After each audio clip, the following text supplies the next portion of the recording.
the bathroom tiles were cold against Nia's cheek, a stark contrast to the fire radiating from her side. Every breath was a negotiation with pain, a shallow, jagged intake of air that threatened to shatter the fragile stillness of the house. It was raining outside, a relentless, heavy downpour that hammered against the roof, masking the sound of her whimpers, but doing nothing to drown out the heavy footsteps pacing in the hallway. Derek was out there. The floorboards creaked with the familiar, predatory rhythm of his patrol, the same way he stalked a suspect, only this time the perimeter was their living room and the suspect was his wife. She curled tighter, her hand trembling uncontrollably as she clutched her phone. The screen was cracked, a spiderweb fracture running diagonally across the glass from where he had slapped it out of her hand earlier, but the glow was still there, a lifeline in the suffocating dark. She needed help. She couldn't call 911. Derek was the law. The last time she had tried, the responding officers had shared a beer with him on the porch while she iced her lip in the kitchen. She needed family. Her vision blurred, tears mixing with the blood trickling from a cut above her eyebrow. Her thumb hovered over the contact list, aiming for her brother's name, but the tremors in her hand were violent, born of shock and adrenaline. She tapped a number, her coordination failing her, and didn't check the digits before her thumbs flew across the keyboard. It was desperation distilled into text. "He broke my ribs. I can't breathe. Please help me." She hit send and let the phone slide from her grip, her head falling back against the porcelain tub. The silence that followed was heavy, filled only by the ominous thud of Derek's boots stopping just outside the bathroom door. The handle jiggled. "Locked. For now." The phone buzzed against the tile, a single vibration that felt like a gunshot in the quiet. Nia flinched, terrified that Derek heard it. She dragged the phone back to her face, squinting through the swelling of her left eye. The message wasn't from her brother. The number was unfamiliar, an international code she didn't recognize, followed by a local relay. The reply had come within seconds. "Who is this?" Nia's heart hammered against her bruised ribs. A wrong number. She had cast a message in a bottle into the ocean, and it had washed up on the wrong shore. She didn't have the energy to type an apology. She was going to pass out. She let her eyes close. The phone buzzed again, insistent. "Send your location." The command was blunt. Then a third message, terrifyingly precise. "If you are hurt, tell me where you are. I have resources." She didn't know why. Perhaps it was the dying embers of her survival instinct or the fatalism of someone who knew the door wouldn't hold much longer, but she sent the location pin. A minute later, the screen lit up with a final message. "I'm on my way. Do not unlock the door." Derek's voice cut through the wood, calm and terrifyingly professional. "Nia, open the door. You're creating a disturbance." It was his cop voice, detached, authoritative, the voice that made juries trust him and criminals fear him. He didn't sound angry anymore, which was worse.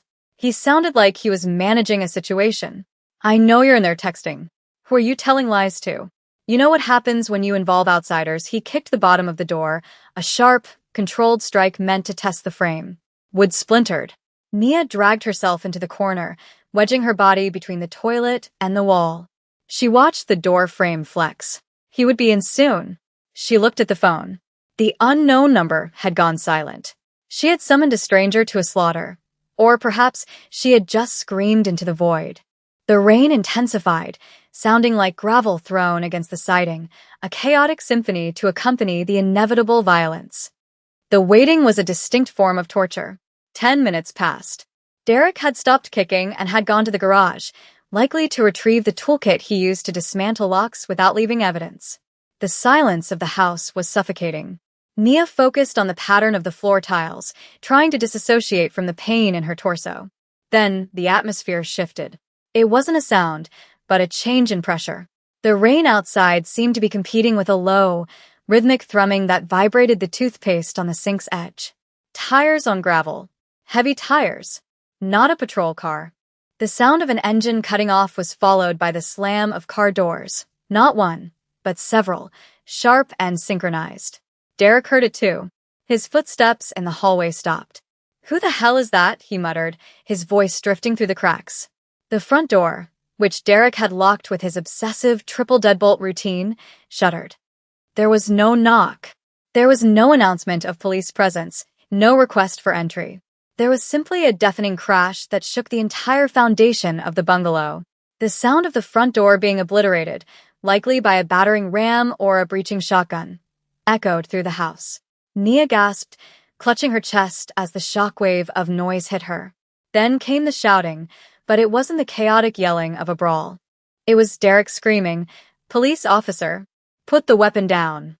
I am a—" His voice was cut off by a sickening thud, wet and heavy, followed by the clatter of his service weapon sliding across the hardwood floor.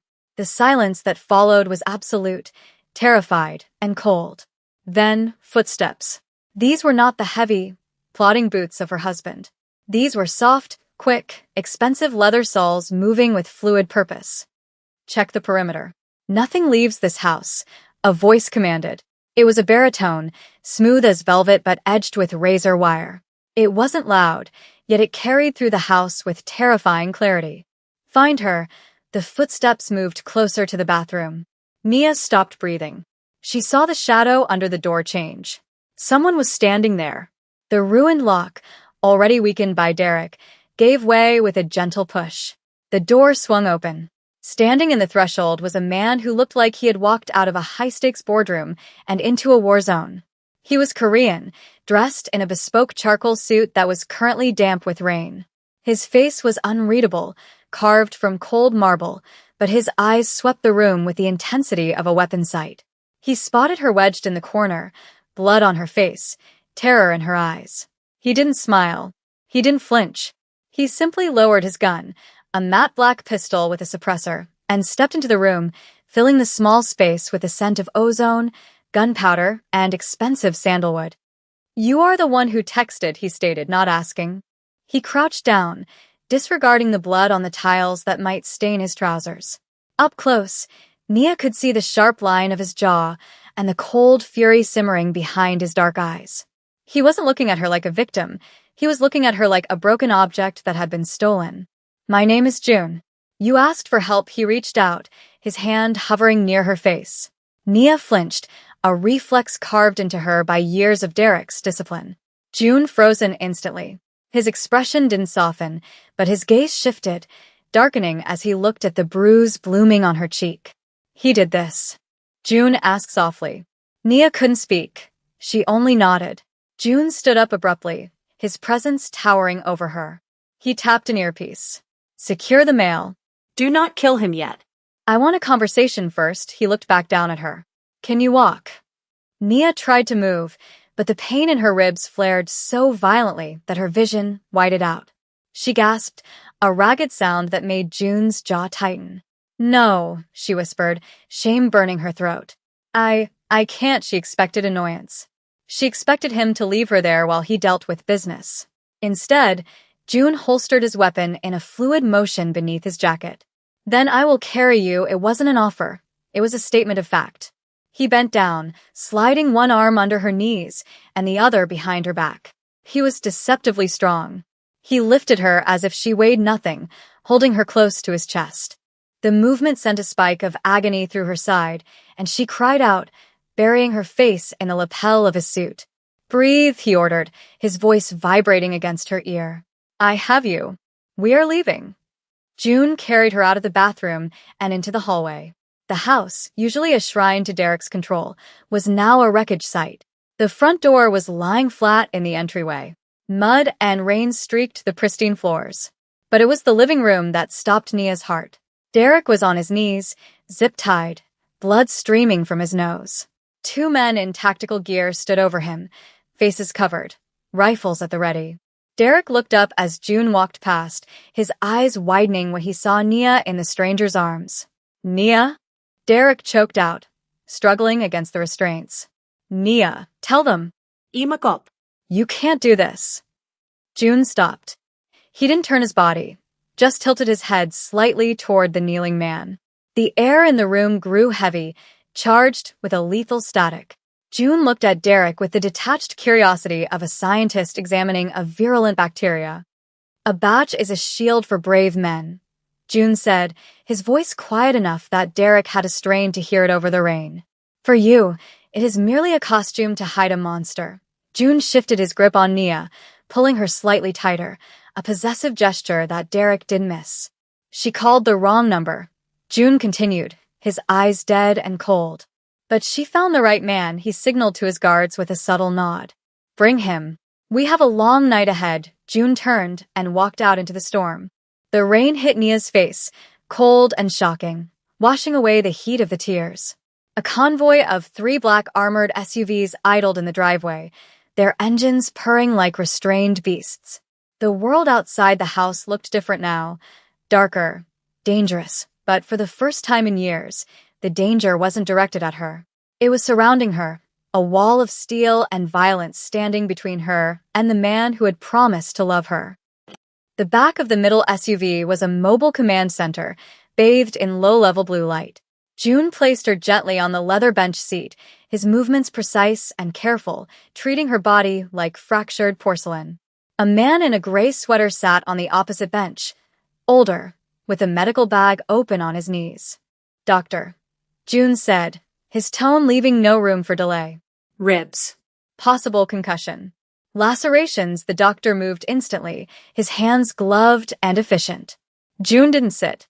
He stood by the open door for a moment, looking back at the house where his men were dragging a struggling Derek toward the rear vehicle.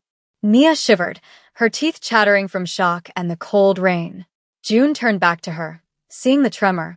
He stripped off his suit jacket, revealing a white dress shirt and a shoulder holster, and draped the heavy, warm wool over her shoulders. It smelled like him, power, rain, and something metallic. We're going to a secure location, June said, climbing in and signaling the driver. The heavy door thudded shut, sealing out the sound of the storm and Derek shouting. The silence inside the vehicle was hermetic.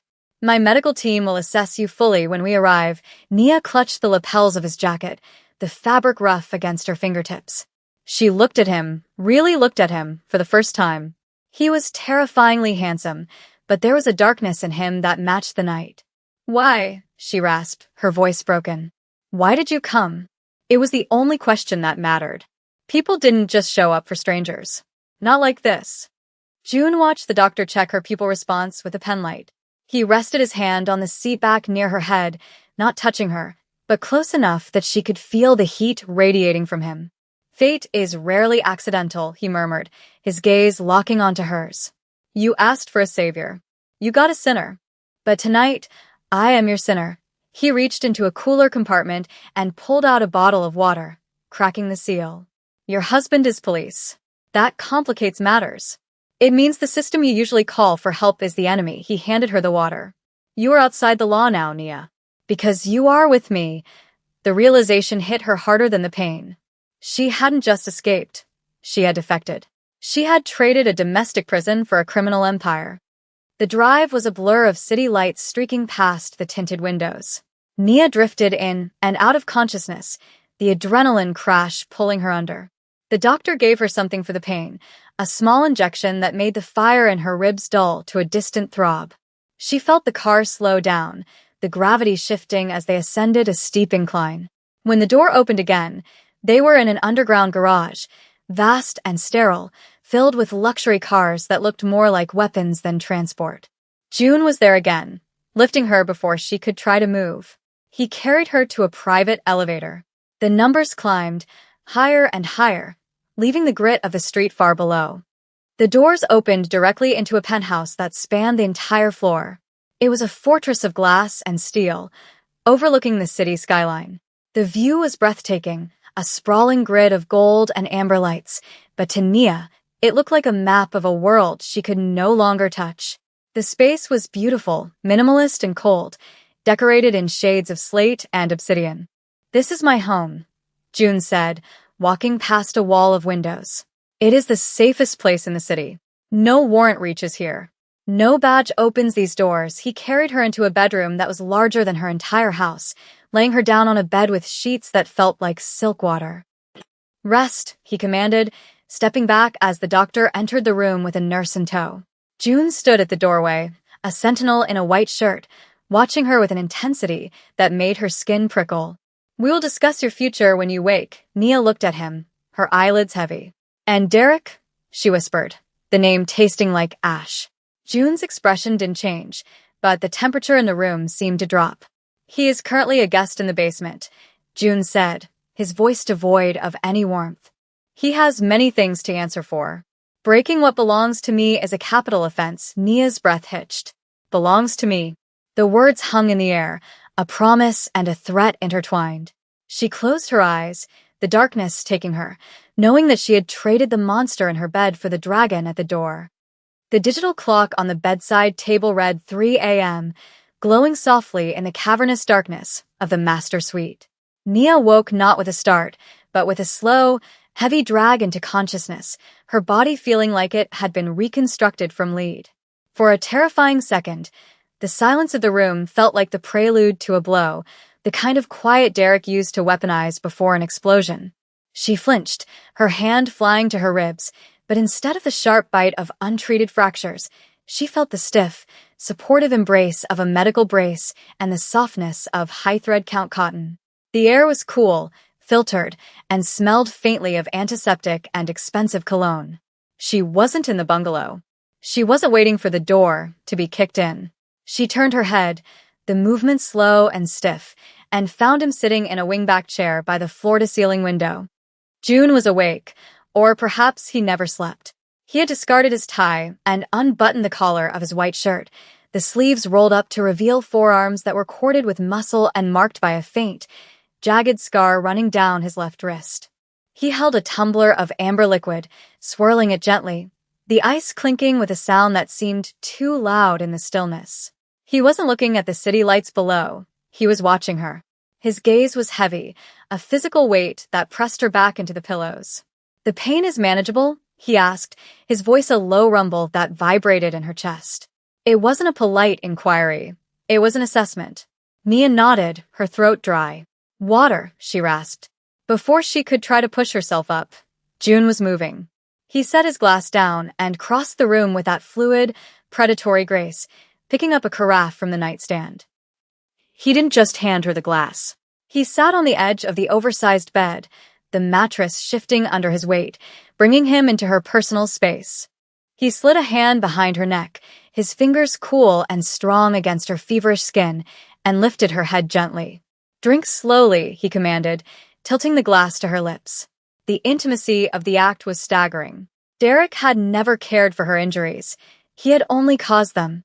This stranger, this dangerous man who commanded armies, was holding her with a reverence usually reserved for religious artifacts. Nia drank, her eyes locked on his.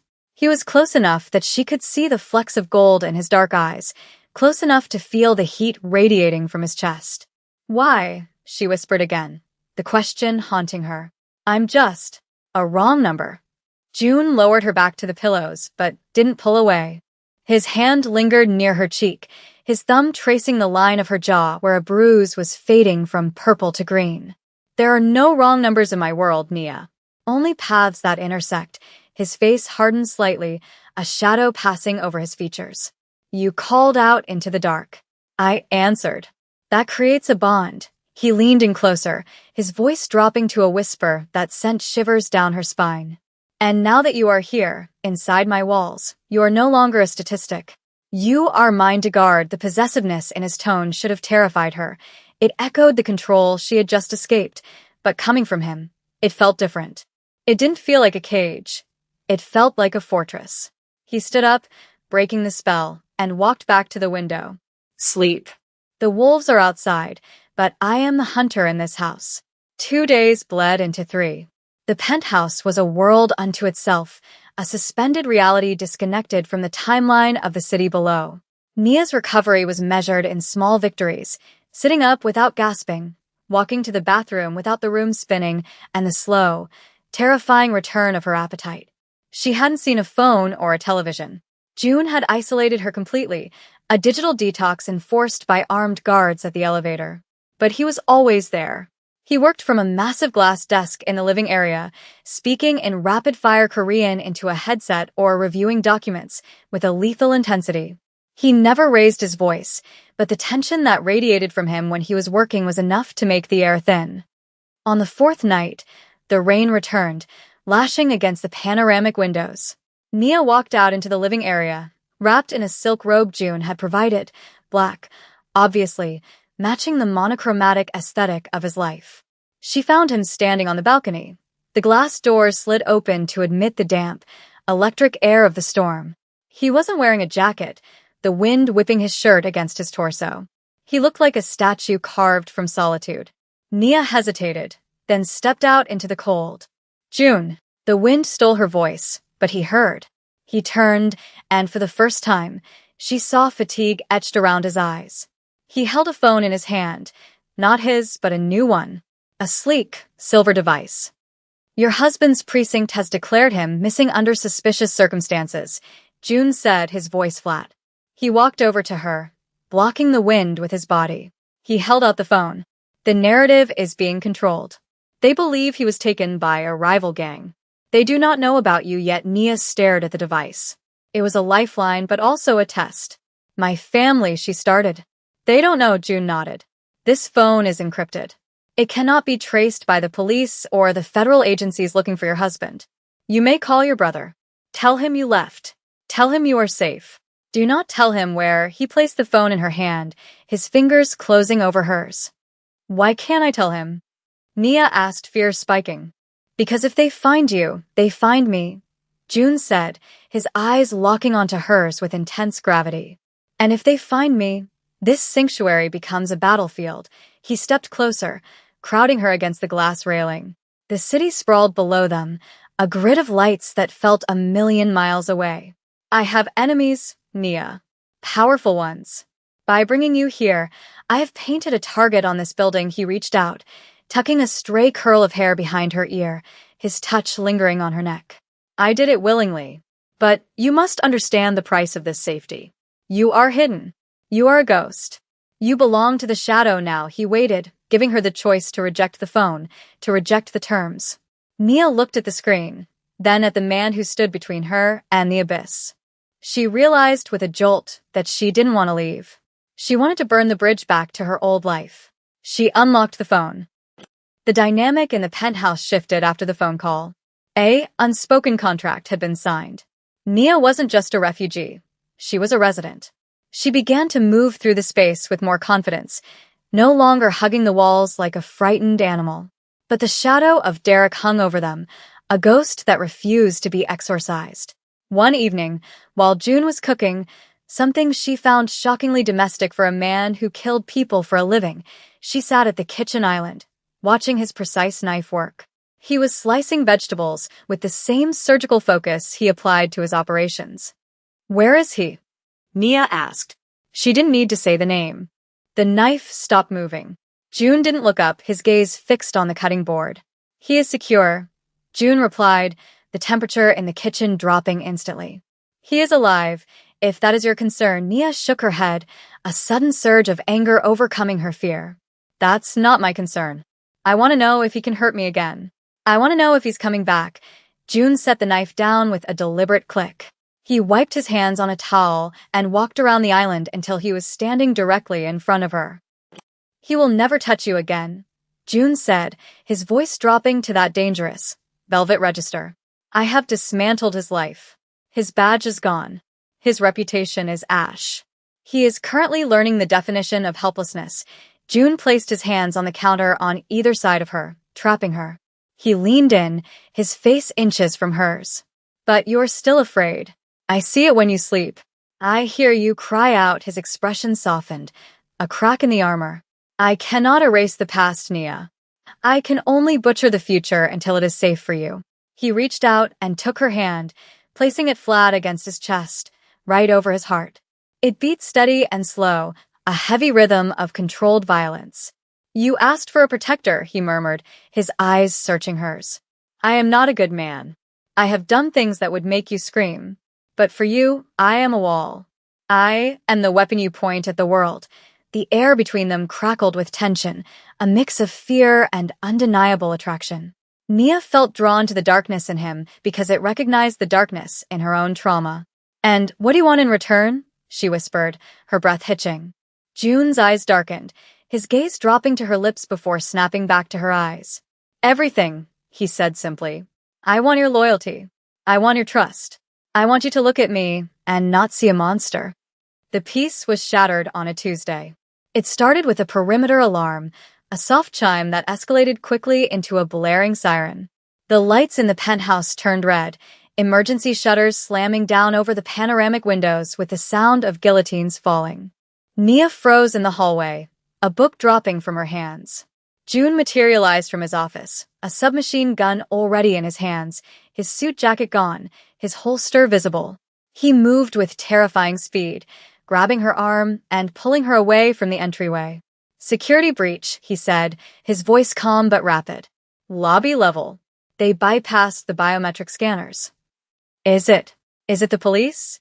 Nia asked, breathless, as he hustled her toward the master bedroom. "Worse," June said grimly. "Mercenaries. Paid for by someone who wants to reclaim your husband's honor.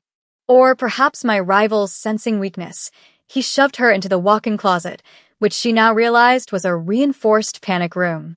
He tapped a panel on the wall, and a rack of weapons spun out. "Stay here. Lock the door. Do not open it unless you hear my voice." He turned to leave, but Nia grabbed his arm. The muscles were hard as rock. "June," she said, her voice trembling. "Don't die." It was a selfish plea, but it was also a confession. She couldn't survive this without him. June paused, looking back at her. The adrenaline had dilated his pupils, making him look wild. For a second, he looked like he might kiss her, a desperate, final kind of kiss, but he held back. He brought his hand to her face, his thumb sweeping over her cheekbone. "I have no intention of dying today," he growled. "I have not yet claimed my reward." He pulled away, the steel door sliding shut between them, locking with a definitive thud. Inside the darkness of the safe room, Nia watched the security feeds on a hidden monitor. She saw the hallway outside the elevator. Smoke grenades filled the corridor. Laser sights cut through the haze. She saw June move. He was a blur of efficiency, a dancer in a ballet of bullets. He didn't just shoot. He controlled the space, moving from cover to cover, his shots precise and lethal. It wasn't a fight. It was an execution. But then, a lucky shot clipped his shoulder. Nia screamed in the silence of the room, her hand pressing against the screen. He stumbled, blood blooming on his white shirt, but he didn't fall. He returned fire, dropping the last assailant with a double tap to the chest. He leaned against the wall, breathing hard, looking directly at the camera as if he knew she was watching. He was hurt, and he had bled for her. The aftermath was a flurry of medical staff and cleanup crews, but June waved them all away from the master suite. He sat on the edge of the bed, his shirt cut away, a bandage wrapped tight around his upper arm. The bullet had grazed him. Painful, bloody, but not fatal. Nia stood before him, a bowl of warm water and a cloth in her hands, insisting on cleaning the surrounding skin herself. The power dynamic had shifted. He was the injured one now, and she was the caretaker. The silence in the room was heavy, not with threat, but with the weight of what had just happened. He had gone to war for her. Nia wrung out the cloth, her hands steady now. She wiped the dried blood from his chest, tracing the hard lines of his muscles. "You're hurt," she said softly, her voice thick with emotion. "You took a bullet." June watched her, his eyes hooded. The pain medication was kicking in, softening his sharp edges. "A small price," he murmured. "I told you. I am your shield." He caught her hand, stopping her movements. His grip was weaker than usual, but still possessive. "Did you see?" he asked, his voice rough. "Did you see what I am?" He was asking if she saw the killer, the monster. "I saw a man who kept his word," Nia whispered. She stepped closer, stepping between his knees. She wasn't afraid anymore. The fear had burned away in the gunfire, leaving something harder, brighter. She placed her free hand on the side of his face, her thumb stroking his cheek. "You didn't ask for a savior." She echoed his earlier words, reclaiming them. "You asked for a reason to fight." June leaned into her touch, his eyes closing for a brief second, surrendering to the contact. "You are dangerous, Nia," he groaned, opening his eyes to look at her with raw, unfiltered hunger. "You make me want to burn the world down just to keep you warm." He pulled her down, not roughly this time, but with an insistent gravity. She went willingly, sitting on his lap, careful of his injury. Her hands found purchase on his shoulders. "Then burn it," she said, her voice a vow. Burn it all. I'm not going back to the ashes. June's hand tangled in her hair, pulling her face to his. When he kissed her, it tasted of iron, whiskey, and a dark, terrifying promise. It wasn't a sweet ending. It was a declaration of war against anyone who would try to separate them. They were no longer survivor and rescuer. They were accomplices. And as the rain continued to hammer against the glass, washing the city clean, Nia knew she had finally found the right number.